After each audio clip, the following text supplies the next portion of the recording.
We're delighted that Alana Martin of the Go Project is with us this evening.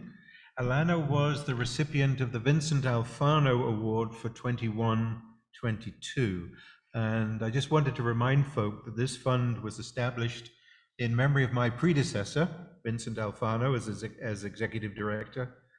And it's focused on offering support to internship settings or other creative opportunities to develop ministries that help the church connect to the social issues of the day or a particular neighborhood.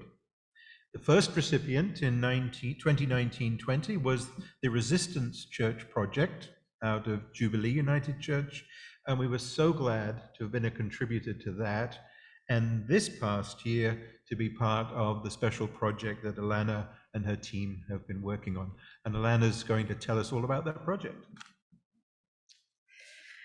Well, firstly, I want to pass on a huge sense of gratitude for the support to help Go Project continue to grow, and especially do this one project that we have been thinking of for a few years. So just really briefly, the Go Project has been around for just over 15 years and started at Islington United Church as a youth mission project.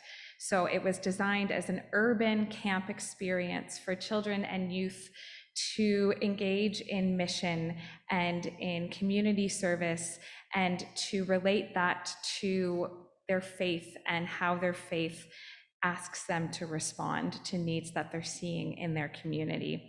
And so in 2020, we had to pivot, as so many places and organizations had to do.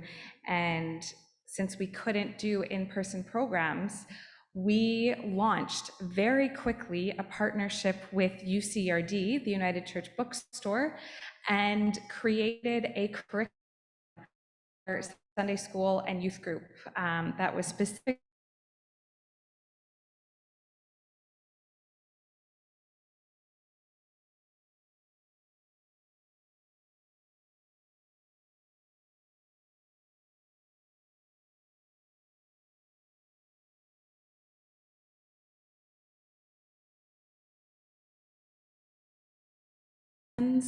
to be used in church schools, and we have had over 660 downloads of these resources and these lessons. And so primarily they are based in the Revised Common Lectionary, the Narrative Lectionary, and the Seasons of the Church Year.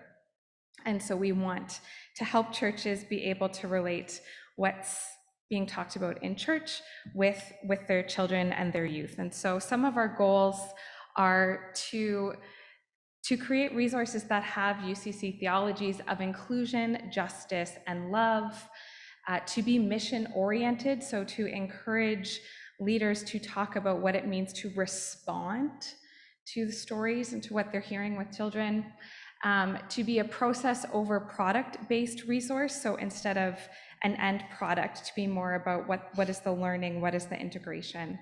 And it is written by people doing church school, especially in a virtual world, so figuring out how to adapt that. So we really saw a gap in resources that were available, especially in United Church context.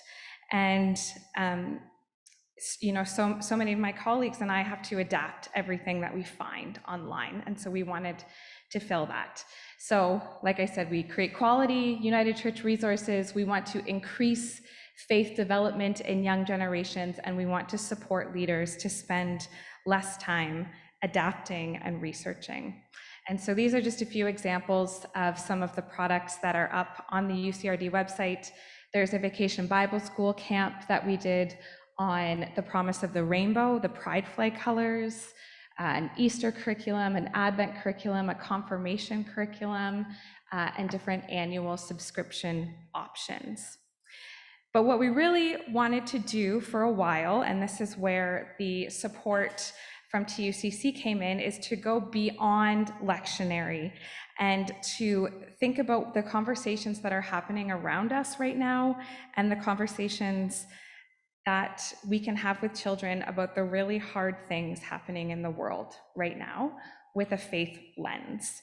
And so to think about conversations like war and violence and racism and climate and Black Lives Matter and residential school legacy and impact, of pride and inclusion and interfaith celebration. So all of these things that children are hearing about, but maybe we're not always talking about in Sunday school, and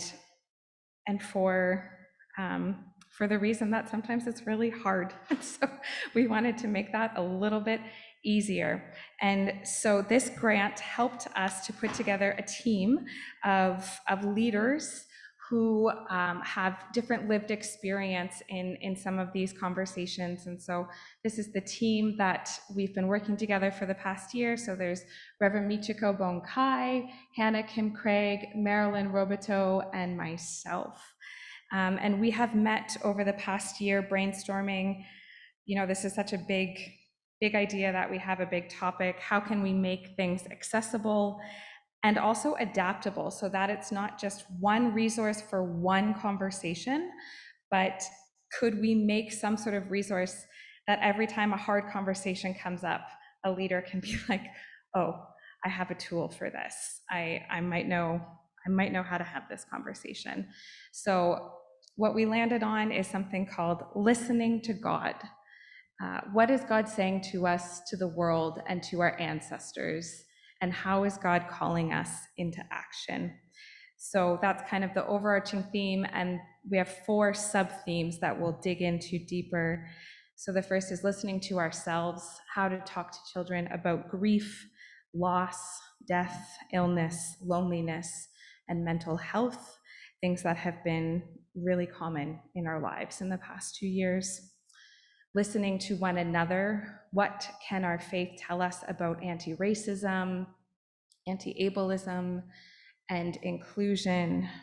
So how can we listen to one another better? Listening to the world, how to talk to children about war, about violence, about protesting, about power, and listening to creation, how to talk to children about climate grief. So some of the goals that we have named in providing these specific resources is to give leaders more confidence to raise hard justice conversations, that children receive a feeling of belonging and a feeling of being loved in the church, that children experience feelings of grace, children possess a sense of agency in their community, and they feel affirmed in their identity. And so we will do this through looking at biblical stories of people listening to God and what God was saying, and to offer prayers when words are hard to find. We will look at case studies of examples of healing in the world and prepare short video clips to play in worship or in Sunday school and more. And so we are currently in the design phase of this, hoping to be able to launch it for the fall. But that's the quick update where we're at. So thank you for helping us make this happen.